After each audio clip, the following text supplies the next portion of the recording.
컴퓨팅적 사고 과목에서 강의 중에서 이제 데이터란 무엇인가란 주제로 하는 강의의 이제 두 번째 파트입니다. 그래서 파트 1에서는 이제 그 컴퓨터 내에 이제 데이터의 저장 공간이 왜 필요한가? 그 이전에 이제 데이터란 과연 무엇인가? 라는 이제 어떤 본질적 질문을 했고, 이제 이번 이제 파트 2에서는 구체적으로 이제 데이터, 이제 파트 1에서 그 얘기했죠. 데이터라는 것은 굉장히 소중한 겁니다. 우리 인간 세상에 있는 존재, 인간들을 포함한 존재들의 대리인들인 거죠. 그러니까 컴퓨터 내에서 어떤 작업이 진행된다. 그러니까 그러니까 여러분들의 작업이 진행된다는 것은 저나 여러분들의 관련된 데이터를 가지고 컴퓨터 프로그램이 이제 작업을 하는 거죠. 그래서 데이터는 이제 우리들의 대리인이죠. 그래서 이 데이터를 효과적으로 저장해 두고 그다음에 효과적으로 처리할 수 있어야 되죠. 그래서 이제 첫 번째로 이제 중요한 얘기가 데이터를 효과적으로 저장해 준다라는 것이 무엇인가?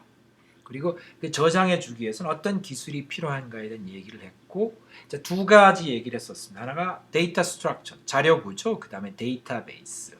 그래서 이번 파트 2에서는 이제 데이터 스트럭처스, 그다음에 자료 구조란 무엇인가에 대해서 이제 살펴보도록 하겠습니다. 이 자료 구조는 이제 굉장히 중요한 이제 내용입니다. 그래서 이제 여기서는 굉장히 간략하게 일단 이제 개념적인 얘기만 하고 구체적인 내용은 이제 여러분들이 2학년에 가면 이제 자료 구조라는 과목을 갖고 한 학기 동안 이제 굉장히 자세하게 배우게 됩니다. 그래서 이 수업에서는 아주 개념적이고 그다음에 자료 구조가 왜 필요한가에 대한 굉장히 개념적인 얘기를 이제 하는 것으로 하겠습니다. 교재는 이제 이 챕터 8입니다. 거기에 데이터 추상화 장 8장에 이제 요 내용이 이제 관련된 내용들이 이제 있습니다. 자, 자료 구조는 무엇인가? 앞에서 이제 파트 1에서 얘기했던 것처럼 자료 구조는 이제 주기억 장치 내에다가 데이터의 저장 공간, 거주 공간을 만드는 거죠. 그러니까 데이터를 위한 집 같은 거를 이제 짓는 거죠. 근데 이 자료 구조의 기본적 목적은 뭐냐면 이 집을 어떻게 짓는 거냐면 이 데이터가 굉장히 효율적으로 사용될 수 있게 하도록 데이터의 저장 장소 구조를 만드는 겁니다. 이거는 이제 데이터를 사용하는 게 굉장히 중요한 거죠. 그러니까 장기적 보관이 아니라 이제 효율적으로 이제 읽고 비교하고 뭐 분석하고 처리하기 위한 이제 그런 이제 공간입니다. 그러니까 여기 존재하는 데이터들은 기본적으로 처리를 위해서 존재하는 겁니다. 그러니까 파트 1에서 얘기했던 것처럼 대용량 저장 장치에 있는 데이터들은 이제 그 장기적 보관을 위해서 존재하는 거죠. 이거는 이제 단기적으로 존재하는 거고 데이터 처리 위한 목적인 거죠. 그래서 이제 이런 자료 구조는 이제 뒤에 설명이 좀 나오겠지만 이제 그 다양한 목적에 사용될 수 있는 범용적 자료 구조들이 있죠. 배열, 그다음에 리스트, 스택, 큐, 뭐 트리, 뭐 이런 그래프, 뭐 여러 가지들이 있습니다. 여기서는 이런 것들을 자세하게 살펴보진 않고 아주 개념적인 것만 살펴보게 됩니다. 자, 자료 구조를 살펴보기 전에 다시 한번 이제 주기억 장치를 한번 좀 자세히 보도록 하죠. 주기억 장치는 이제 기본적으로는 비트, 0 또는 1을 저장할 수 있는 비트들이 일렬로 쫙 나열된 겁니다. 1차원적으로. 그런데 이제 이 컴퓨터 하드웨어에 대한 설명을 할 때 설명했지만 이것들을 그러니까 이 묶음으로 묶어가지고 이진법화하죠. 그랬을 때 이제 그 중에서 가장 이제 중요한 이제 묶음이 뭐냐면 바이트죠. 그러니까 8개의 비트를 묶어서 하나의 유닛으로 이렇게 만드는 거죠. 그래서 8비트짜리 이제 이진법 숫자가 이렇게 나오는 겁니다. 자, 이게 이제 그러니까 이런 식으로 묶게 되면 어떻게 되냐면 주기억 장치는 뭐냐면 이런 식의 8비트짜리의 바이트들이 일렬로 쫙 1차원으로 이렇게 존재하는 거죠. 그러니까 그냥 이제 바이트 이전에는 그냥 비트들의 나열이었는데 이걸 비트를 무조건 8개 단위로 딱 묶음을 만들어 버린 거죠. 그러니까 바이트들의 이제 나열이 이렇게 되는 겁니다. 그랬을 때 주기억 장치는 어떻게 되어 있냐면 각각의 바이트에다 이렇게 주소를 할당하게 됩니다. 그러니까 첫 번째 놈은 0번이죠. 주소가. 두 번째 바이트는 1번, 세 번째는 2번 뭐 이렇게 쫙 주는 거죠. 그러니까 첫 번째 0으로부터 출발합니다. 그래서 이제 11번째가 10번 주소를 갖게 되는 거죠. 그래서 이 메모리는 이제 하드웨어적으로 어떻게 되어 있냐면 이 메모리에게 주기억 장치에게 주소를 이렇게 주면요. 여기처럼 이제 8을 주는 거죠. 이렇게 8을 주게 되면 근데 이제 컴퓨터 내는 다 이진법으로 표현됩니다. 8이지만 이렇게 이진법으로 표현하죠. 일단 이렇게 이제 8을 주면 이 메모리가 받아서 8번째 존재하는 사실은 8번째라기보다는 이제 그 9번째죠. 그러니까 공서부터 출발하니까. 이거는 이제 지엽적인 문제니까 그냥 그렇지고 8번 주소에 있는 이 바이트의 데이터를 이제 꺼내서 주는 겁니다. 이렇게 여기에 있는 데이터가 있는 거죠. 그게 이제 이 그 기본적으로 메모리의 구조입니다. 현재 존재하는 메모리가 이렇게 돼 있죠. 물론 이제 이 주소 길이가 더 길고 뭐 이렇게 하지만 기본적으로 이겁니다. 주소가 있어서 주소를 주면 그 주소에 있는 데이터를 주는 거죠. 이렇게. 그러니까 한 번에 하나의 바이트 또는 이제 이게 바이트가 아니고 워드 단위로 하기도 합니다. 이렇게 8비트가 아니고 32비트 단위로 이제 묶어서 거기에 주소를 줄 수도 있죠. 근데 이런 거 어떻게 되어 있냐면 사실은 이게 현실이지만 이제 문제는 이제 너무나 단순하죠. 그러니까 인간 세상에 존재하는 그 복잡다단한 데이터를 여기다 저장한다라는 것은 진짜 이제 난감한 질문이 되겠죠. 자, 그랬을 때 여기서 이제 주기억 장치에 대한 이제 굉장히 중요한 개념이 하나가 등장한 겁니다. 주소라는 개념이. 자, 주기억 장치 주소는 이제 메모리 어드레스라고 얘기하는데 이게 굉장히 중요한 게 뭐냐면 기억 장치 내에서 어떤 데이터를 검색하려면 그 데이터가 저장되어져 있는 장소에 주소가 필요한 거죠. 앞에서 이제 이제 예제를 보여줬습니다. 그래서 이건 사실은 사람 세상, 그러니까 인간 세상도 동일하죠. 인간이 사는 집에는 다 주소가 있죠. 이거는 관리적 차원이 반드시 필요합니다. 그래서 어떤 우편물을 보내기도 하고 내지는 세금을 받으러 다니고 뭐 사람을 찾으러 가고 할 때 다 이 주소가 사용되는 거죠. 그랬을 때 이 컴퓨터 주기억 장치 메모리는 바이트 단위 또는 그러니까 8비트 아니면 32비트 또는 64비트 워드 단위로 주소가 할당이 되어진다는 거죠. 자, 그랬을 때 방금 전에 얘기했지만 주소는 굉장히 중요합니다. 근데 이게 어떻게 되냐면 이 주소를 보게 되면 주소도 데이터죠. 그러니까 주소도 이진법이거든요. 그래서 이 주기억 장치 컴퓨터 내에서는 메모리 주소도 데이터로 관리합니다. 왜냐하면 메모리 주소도 숫자니까 그냥 저장해버리면 되는 거죠. 이렇게. 그래서 메모리 주소도 데이터처럼 주기억 장치에 그냥 저장해버리는 거죠. 그랬을 때 이 메모리 주소를 우리는 컴퓨터 내에서는 보통 포인터라고 하죠.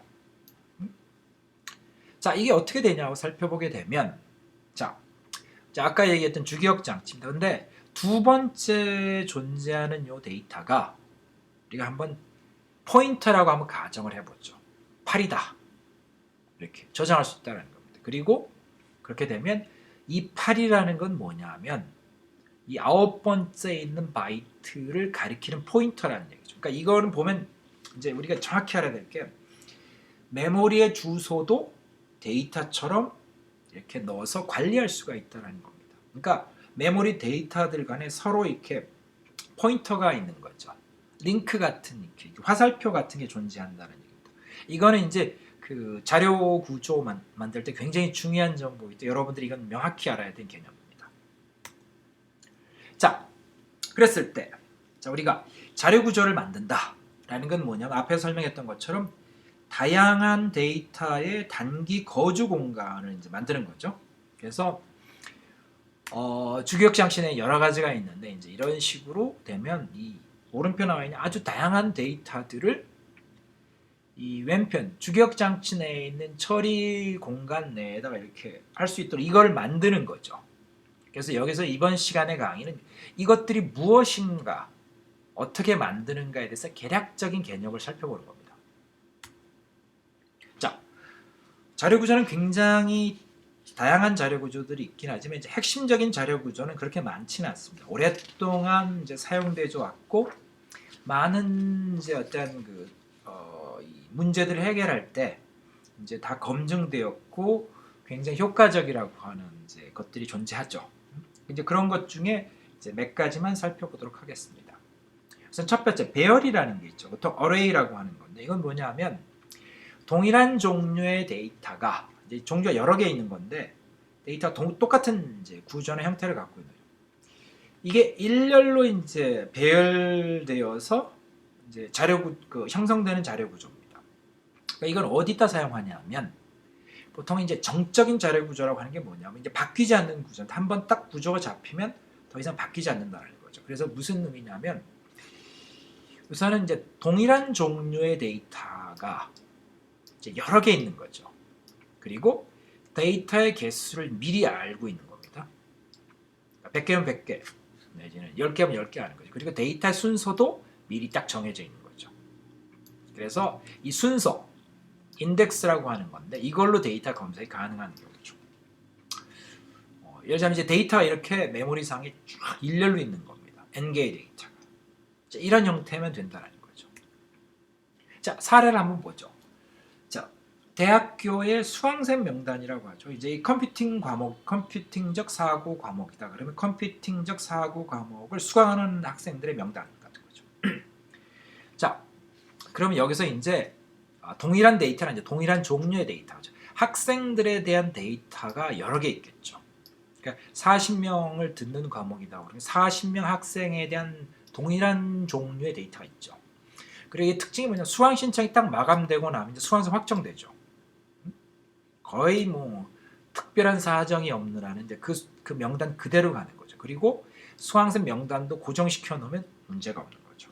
자, 이게 이제 가능한 거죠. 이게 어떻게 되냐면, 자, 이게 이제 주기억 장치라고 있다고 하면 이런 식이 되는 거죠.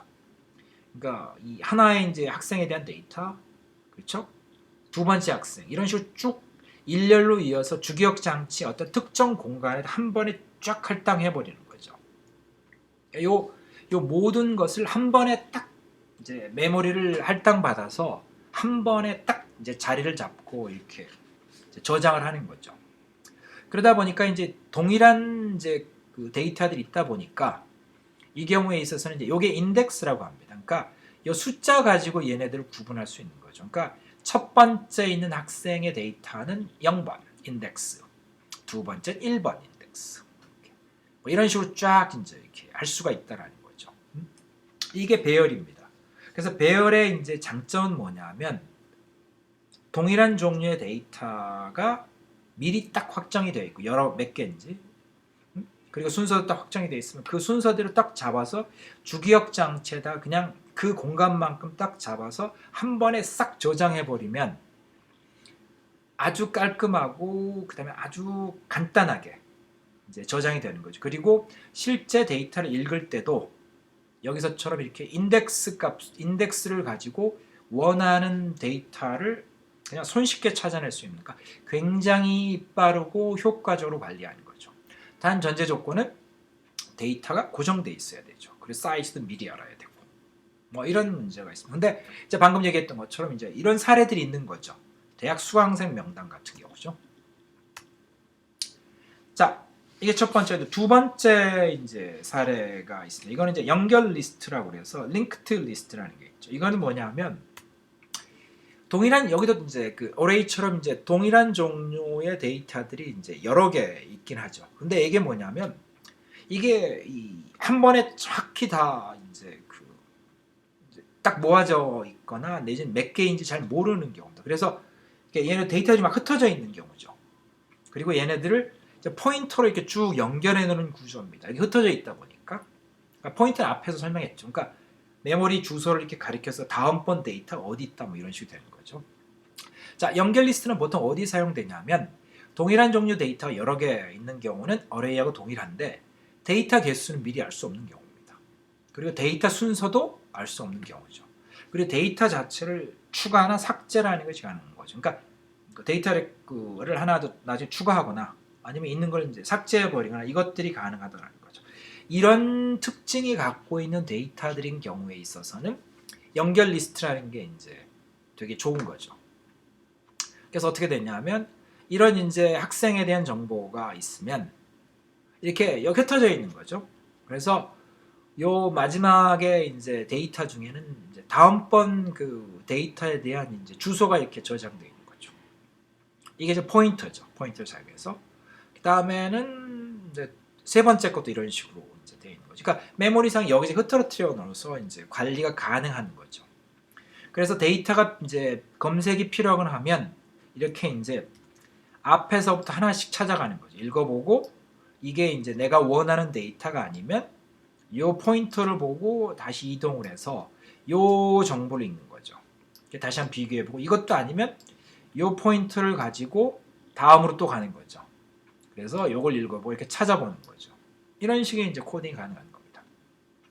근데 뭐 하나의 이제 이런 링크드 리스트를 비유를 든다면 뭐 아주 뭐 이렇게 좋은 예는 아니지만 학원 수강생 명단이라고 가정해보죠. 학원은 이제 학생들이 빈번하게 들랑달랑 하겠죠. 신청하는 학생, 또 이제 그만두고 나가는 학생.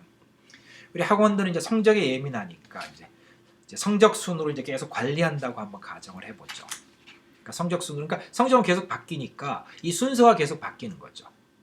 자, 그럼 어떻게 되냐면 이제 방금 전에 보였던 것처럼 이제 학번이 있고, 그 다음 학생이 있죠. 이렇게 추가하는 거죠. 이렇게 한 명이 는 거죠. 또 한 명 늘었죠. 계속 이제 메인 메모리에 빈 공간에서 계속 늘어가는 거죠. 이건 학생이 이제 추가되는 겁니다. 자, 그랬는데 이제 시험을 한번 봤다고 가정을 해보죠. 그러니까 지금은 이제 가정이 뭐냐면 이 학생이 1등인 거죠. 이 학생이 2등, 이 학생이 3등이죠. 한번 시험을 봤습니다. 근데 이제 등수가 바뀌어 버렸습니다. 그럼 어떻게 되냐면 자, 3등 했던 학생이 1등이 됐죠. 그럼 2등이 됐다고 가정하죠. 그러면 이제 1등, 2등으로 가는 거죠. 그리고 나서 얘가 3등이 되는 거죠. 그러니까 데이터가 그대로 있는 상태에서 순서가 이제 바뀌는 거죠. 이거는 이제 앞에 나왔던 배열은 이제 불가능한 겁니다.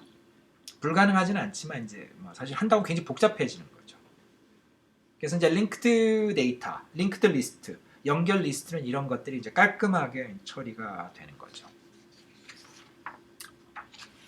그 다음에 이제 세 번째 자료 구조로서 보면 트리라는 게 있죠. 자, 그 배열이나 연결 리스트는 이제 기본적으로 이제 일단 순서적 개념이 존재하는 거죠. 첫 번째, 두 번째 뭐 이렇게 돼 있는데 트리는 어떻게 돼 있냐면 계층적 관계가 이제 중요한 겁니다. 이거는 그래서 동일하게 이제 동일한 종류 데이터들이 있긴 하지만 계층적 관계를 갖고 있는 경우에 사용하는 경우죠. 그러니까 여기도 이제 추가 삭제라는 게 가능할 수 있긴 하지만 데이터들 간의 선형적 순서가 아니고 계층적 관계가 존재하는 경우죠. 추가 삭제도 가능하지만요. 그래서 트리라고 하는 것은 이런 형태가 됩니다. 이게 트리는 이게 거꾸로 되죠. 이게 루트거든요. 그러니까 이제 트리를 이렇게 뒤집어 놓은 형태라고 보시면 됩니다. 이게 루트고 이것들이 노드라고 하는 건데. 자, 그랬을 때 사례를 보면 뭐 이런 거죠. 보통 이제 이런 트리를 사용하는 경우는 이제 대진표 같은 거 할 때 이렇게 짜죠. 이런 식이 되죠. 그래서 4강전들을 이렇게 하는 대진표를 여기다 넣고 여기 승자들이 이제 준결승전을 이제 이렇게 뭐 이렇게 이게 이제 여기 이제 8강이죠. 그래서 여기서 4강전을 해서 이제 4강으로 가는 거죠. 여기가 4강이죠. 그 다음에 여기서 승자들이 결승전하는 이런 구조의 정보, 그러니까 대진표가 있다라고 한다면 이제 이 대진표를 이 트리로 표현하는 것이 굉장히 효과적인 겁니다. 그리고 또 하나는 회사 조직도 같은 게 있죠. 여기 이제 맨 위에 사장이 있고 사장 밑에 부사장, 부사장 밑에 지사장, 뭐 이런 것들이 이제 이런 식으로 됩니다. 그러니까 이거는 여기 존재하는 데이터들의 일렬적 관계, 순서적 관계는 없죠. 그렇지만 이게 이제 계층적 관계이고 그룹의 관계가 있죠. 이렇게 하나 그룹핑이 되고 이렇게 그룹핑이 되고 그 다음에 위아래 상하 관계로 이제 계층적 순서가 나오는데 이런 종류의 데이터도 이제 세상에 굉장히 많죠. 그런 데이터들을 표현할 때는 이 트리가 이제 굉장히 효과적인 겁니다. 그리고 그 외에도 스택이라는 것도 있고 큐라는 것, 그리고 그래프라는 것도 있고 뭐 해시 테이블 이런 것들이 이제 계속 존재하죠. 기타 등등 여러 가지가 있습니다. 이런 스텝 큐 그래프, 해시 테이블, 그리고 트리, 연결 리스트, 배열 등은 이제 오랜 시간 동안에 매우 다양한 문제들에 효과적으로 적용이 되었고 아주 다양한 알고리즘들이 개발된 검증된 기술들인 거죠. 그러니까 주기업 장치 내에서 효과적으로 데이터를 처리할 때 이제 사용될 수 있는 굉장히 효과적인 이제 그 기술들입니다. 자, 그러면 여기서 이제 질문이 등장하는 것이 뭐냐면, 오케이, 자료 구조는 존재한다. 근데 그럼 자료 구조라는 걸 어떻게 사용해야 되는가? 그러니까 이런 식이 되는 거죠. 집은 지어놨다라는 거죠. 집은 있는데 그러면 사람들이 있으면 사람들을 집에다가 어떻게 배정하거나 어떻게 사람들에게 집을 선택해 주는가, 어떤 집에 어떤 사람이 살게 하는 것을 어떻게 결정하는가라는 게 나오죠. 이제 그런 관점에서 이제 데이터 모델링이라는 것이 등장합니다. 추상화는 이제 뒤에 이제 다시 설명하도록 하죠. 자, 데이터 모델링을 할 때 굉장히 중요한 부분은 뭐냐면 일단은 데이터 파악이 돼야 되죠. 자, 이거는 이제 제가 아주 어렸을 때 봤던 만화죠. 이 로봇 태권브이죠. 이제 훈이죠. 그래서 이 훈이라는 이제 어떤 친구의 정보라는 걸 이렇게 한번 뽑아보는데 이거는 이제 보통 흔히 우리가 얘기하는 이제 마인드맵 같은 걸 쓰면 되죠. 그러니까 훈이라는 노드가 있으면 그 훈이에 관련된 정보를 이렇게 한번 적어보는 거죠. 키는 얼마인가, 눈동자는 피부색, 그 다음에 주민번호, 나이, 성별 이렇게 쫙 할 수 있죠. 성격, 정의감이 있고 용감하고, 직업은 학생이기도 하고 태권브이 조종사다. 이런 식으로 이제 우리가 해볼 수 있죠. 이거는 이제 이 데이터를 이렇게 파악해 나아가는 거죠. 이거는 일부고 이 훈이라는 이제 사람에 대해서 자세하게 정보를 뽑아내면 이제 계속 나오겠죠. 취미는 무엇인가, 여자친구는 누군가, 영희 이렇게 나오겠죠. 이런 것들이 이제 이렇게 가능할 수 있는 거죠. 자, 그랬을 때 데이터 모델링이라고 하는 것은 사실은 어떤 의미에서, 그러니까 기술적으로는 굉장히 이제 여러 가지 의미를 해석하지만 굉장히 중요한 것은 결국은 어떤 데이터들을 결국은 이제 보관할 건가, 어떤 데이터를 사용할 건가에 대한 이제 질문이 시작이 되는 겁니다. 그래서 여기서 이런 식으로 데이터를 파악하는 건 이제 중요한 시작인 거죠. 자, 그랬을 때 여기서 이제 데이터를 파악한다는 의미는 굉장히 중요한 의미를 하나가 있는데 그게 뭐냐면 이 만화나 이런 이제 그런 것 중에 이제 캐리컬처라는 게 있죠. 자, 우리 이제 전 국민이 사랑하는 이제 개그맨 유재석 씨가 있습니다. 굉장히 긴 세월 동안 잡음 없이 많은 사람의 사랑을 받고 있죠. 자, 이분의 이제 그 캐리컬처를 그리는 거죠. 자, 여기서 굉장히 중요한 것은 이 사진에는 이제 여기 보는 것처럼 인간의 모습은 굉장히 많은 것들이 있죠. 여기에 대면 이렇게 점 같은 거 있을 수도 있고 무슨 이렇게 쫙 나오는 거죠.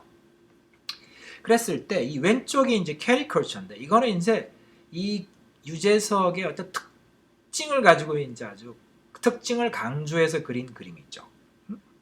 자, 그랬을 때 이 유재석의 특징이 이제 입 모양이 있죠. 구강 돌출형이라고 그러네. 농담할 때 그렇게 하는데 코도 좀 특이하죠. 유재석은 눈도 좀 특이하죠.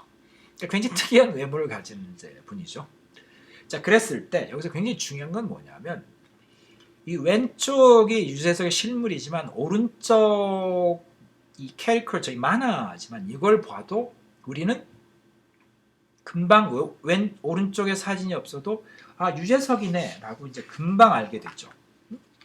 이게 이제 굉장히 중요한 겁니다. 그게 뭐냐면 우리가 어떤 것을 이제 정보를 처리하거나 이 보관할 때 모든 정보를 필요로 하는 건 아니라는 거죠. 바꿔서 얘기하면 이 유재석이라는 사람에 대한 정보를 보관하는데 특이한 정보만 갖고 있어도 충분하다라는 거죠. 필요한 부분만.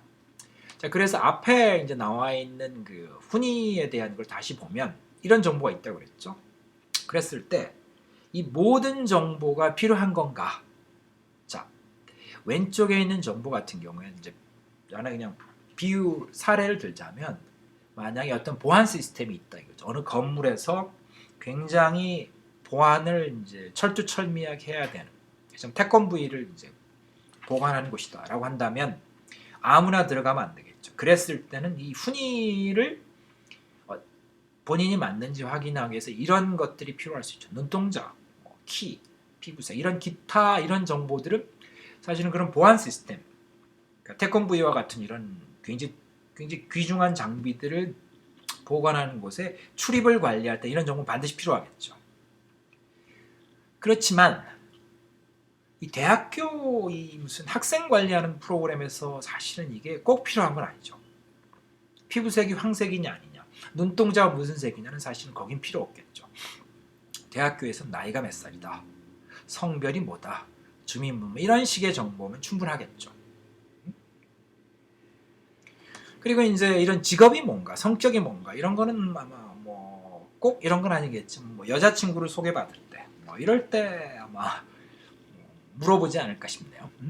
자, 이렇게 여기서 중요한 게 뭐냐면 데이터 모델링이라고 한다는 것은 목적과 어떤 적용 사례, 해결하고자 하는 문제에 따라서 필요한 데이터가 다르다라는 거죠. 그랬을 때 앞에서 이 캐리컬처 하듯이 필요한 데이터만 도출해내는 것이 이제 데이터 모델링에서 굉장히 중요한 겁니다. 불필요한 데이터를 이제 뽑아내는 건 아니라는 거죠.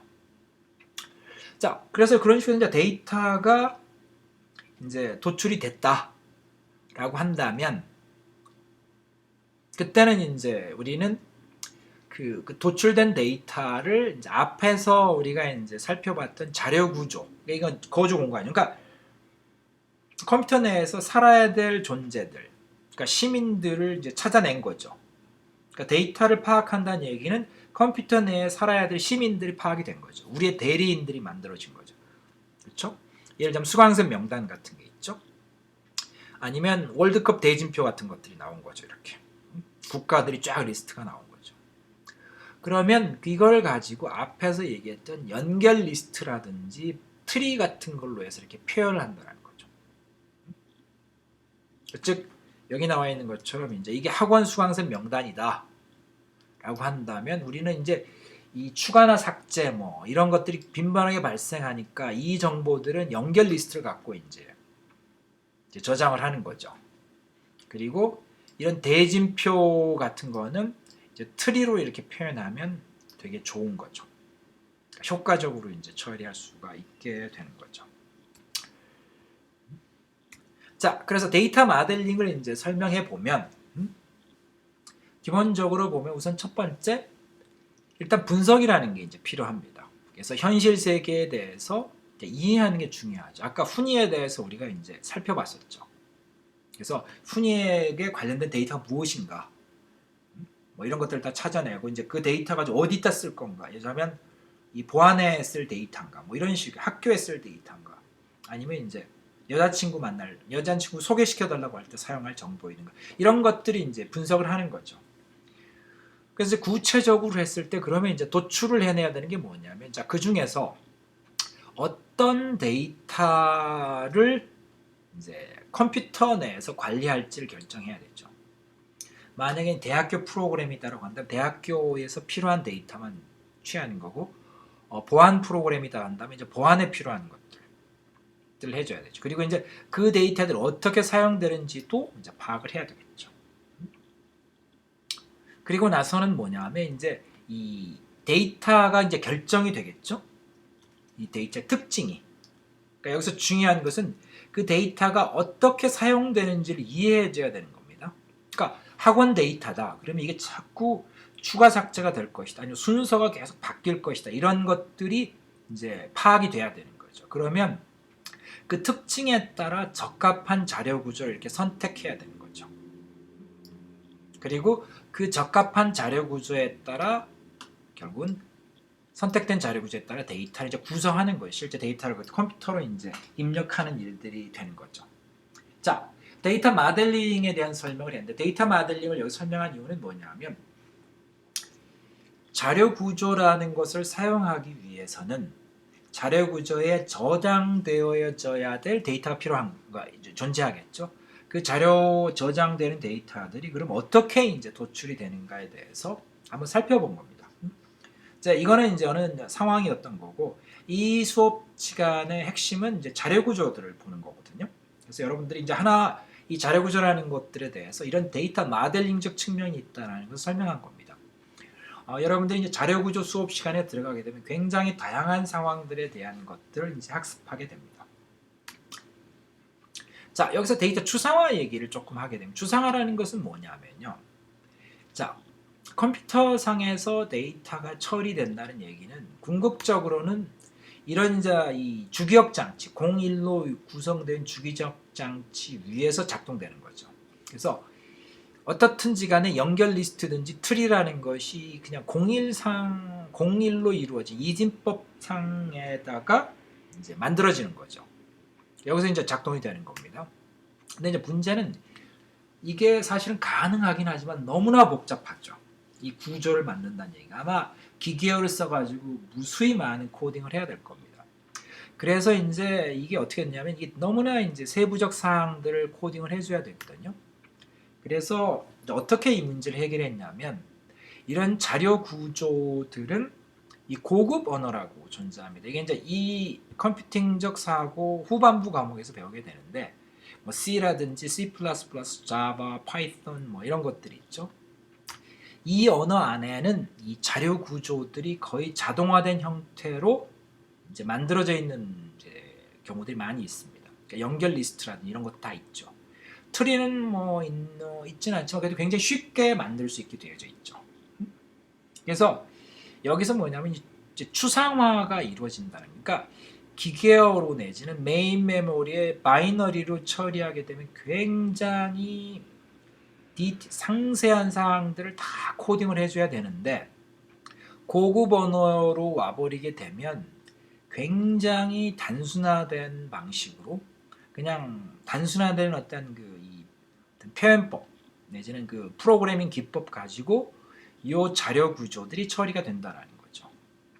근데 이제 이런 식으로 표현된다는 얘기는 이게 그냥 된다는 얘기가 아니고 이제 컴파일러라고 하는 소프트웨어가 있어서 이 고급 언어로 되어져 있는 그 자료 구조를 이런 바이너리로 되어 있는 구조와 그 다음에 기계어로 되어 있는 걸로 이렇게 이제 변환을 하는 일들이 이제 일어나게 됩니다. 그래서 이 컴파일러라는 소프트웨어가 필요하죠. 그렇지만 중요한 건 이제 이 왼쪽에 나와 있는 이 하드웨어 레벨에서의 이 작업이 너무나 복잡하고 힘들기 때문에 우리는 고급 언어를 사용해서 이 자료 구조들을 이제 사용하게 된다는 거죠. 그리고 이 가운데서 이 하드웨어에서는 너무나 이제 복잡한 것들이 세부적 사항들이 많은데 그것들이 다 이제 감춰져 버리고 굉장히 개념적이고 논리적인 형태로 보여지는 거죠. 그러니까 이 프로그래밍 언어 상태에서는 그걸 이제 추상화라고 한다는 거죠. 자, 그러면 이제 이번 주 강의를 정리하도록 하겠습니다. 자, 매주 강의가 그렇지만 우리는 이제 질문으로 항상 이제 마무리합니다. 왜 그러냐면 이 과목은 계속 반복적으로 얘기하지만 여러분들에게 어떤 특정 기술 지식을 이제 교육시키는 것, 학습시키는 게 목적이 아닙니다. 그것은 이제 앞으로 4년 동안에 여러분들이 이제 이 컴퓨터 과학을 전공하는 사람으로서 이제 살아가면서 많은 과목을 통해서 이제 다 배우게 됩니다. 그래서 여기 컴퓨팅적 사고에 나와 있는 기술적 얘기들은 뒤에 다 이제 매우 상세하게 배우는 것들이죠. 근데 컴퓨팅적 사고 이 과목에서는 지금까지 많은 컴퓨터학과 학생들이 그런 컴퓨터 기술들을 아무 생각 없이 그냥 기계적으로 그냥 이런 거다 그러면 그냥 배우는 거죠. 그러니까 무슨 어떤 장비가 왔는데 그냥 1번 버튼 누르면 뭐가 된다, 2번 버튼 누르면 뭐가 된다 이런 식으로 공부를 했다는 얘기죠. 그래서 1번 버튼을 꼭 눌러야 되냐 그런 질문 받으면 답변을 못한다는 얘기죠. 여기서는 1번 버튼을 누르는 의미가 뭔가, 왜 1번 버튼을 눌러야 되는가, 아니면 1번 버튼을 안 누르면 안 되는가, 이런 질문들을 해야 된다. 그것이 여러분들 창의적인 새로운 이제 컴퓨터 작업의 세계로 나아갈 수 있는 문을 열어준다는 겁니다. 그래서 계속 질문을 하게 하는 거죠. 자, 질문들로 한번 정리를 해보죠. 자, 이 강의에서 이제 컴퓨터 내에서의 데이터를 우리의 대리인이라고 이제 했다고 하거든요. 그러니까 굉장히 소중한 거죠. 대리인이 잘못되면 이제 본인이 이제 피해가 가죠. 법정 대리인이 실수하면 법률상으로 큰 책임이 지죠. 왜 이렇게 생각할 수 있는가? 라는 걸 한번 생각해 보기 바랍니다. 왜 데이터가 우리의 대리인인가? 데이터에 문제가 생기면 왜 우리한테 심각한 문제가 생기는가? 라는 걸 생각해 보기 바랍니다. 그 다음엔 기억장치 공간 내에 왜 그렇게 아주 정교한 그 자료 구조와 같은 데이터 저장 공간이 필요한가라는 거죠. 단순한 거면 안 된가? 그리고 그렇게 여러 개의 그 자료 구조들이 필요한가? 그게 왜 필요한가라는 거죠. 그 다음에는 이거는 이제 설명을 명확하게 하지는 않았던 것 같은데 한번 생각해 보시기 바랍니다. 왜 단기 저장 장소하고 장기 저장 장소를 별도로 필요로 하는 걸까? 이건 인간의 뇌도 이런 식으로 작동합니다. 그거는 뭐냐면 뭔가 여기에는 중요한 필요성이 있다는 얘기죠. 그러니까 컴퓨터 만드는 사람들이 인위적으로 이렇게 한 것이 그러니까 즉 컴퓨터 내에서 장기 저장 장소, 단기 저장 장소가 나오게 된 것은 기술적 이유도 존재를 합니다. 근데 이제 거기에 필요한 걸 그걸 이제 배제하더라도 여기서 이제 질문하는 것은 이게 꼭 필요한 이유가 있을까? 하드디스크 내지는 메인 메모리가 다르기 때문에 두 개를 달리했다라는 이유 말고 아주 원론적이고 근본적인 이유가 있을까라는 걸 한번 생각해 보기 바랍니다. 자, 포인터 얘기를 했고 자료 구조에서는 포인터는 너무나 중요한 개념인데 자, 포인터는 데이터인가? 아니면 데이터의 주소인가? 한번 질문해 보기 바랍니다. 자, 자료 구조들이 이렇게 많이 있어야 될 이유가 뭔가? 사실은 자료 구조는 계속 만들어지고 있습니다.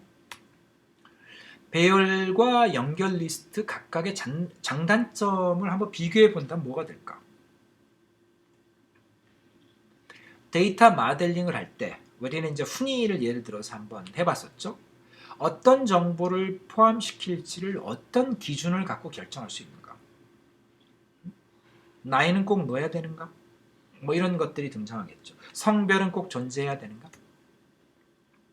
그 다음에 어떤 데이터를 이제 컴퓨터에 저장할지를 결정했다고 했을 때 그때 어떤 자료 구조를 선택한다라는 것은 어떤 기준으로 할 수 있는가? 고급 프로그래밍 언어를 사용하는데 자료 구조를 위해서는 그렇게 하죠. 하드웨어에서는 자료 구조를 처리하는 것이 불가능한가? 어떤 의미인가? 그러니까 고급 프로그래밍 언어에서의 존재하는 프로그래밍과 하드웨어 레벨의 기계어 레벨의 프로그래밍이 다른 것인가? 라는 질문을 해야 되는 거죠. 이런 질문들을 한번 여러분들이 생각해 보시기 바랍니다. 다시 한번 강조합니다. 이 질문 중에는 약간은 억지로 만들어진 것 같은 질문이라고 생각될 수 있는 것도 있지만 여러분들에게 이제 제가 권하는 것은 설사 좀 말이 안 되는 질문일지라도 계속해서 해보는 훈련들이 필요합니다. 대한민국 학생들에게 심각한 문제는 질문을 하지 않는 겁니다. 그냥 선생님이 적어준 걸 그냥 받아 적고 그것만 이해하려고 하는 거죠. 근데 컴퓨터와 같이 이 창의적인 사고를 해야 되는 그 학문 분야에서는 기존에 정의되어져 있는 그 학술적인 지식을 의심해야 됩니다. 그거보다 더 잘할 수 있지 않을까? 그거에 대한 대안은 없는가라는 질문을 해야 되고 그 대안을 찾기 위해서는 기존의 것들을 한번 그러니까 의심해봐야 되는 거죠. 그건 질문을 해봐야만이 가능한 겁니다. 질문하시기 바랍니다. 네, 이번 주 강의는 여기까지입니다.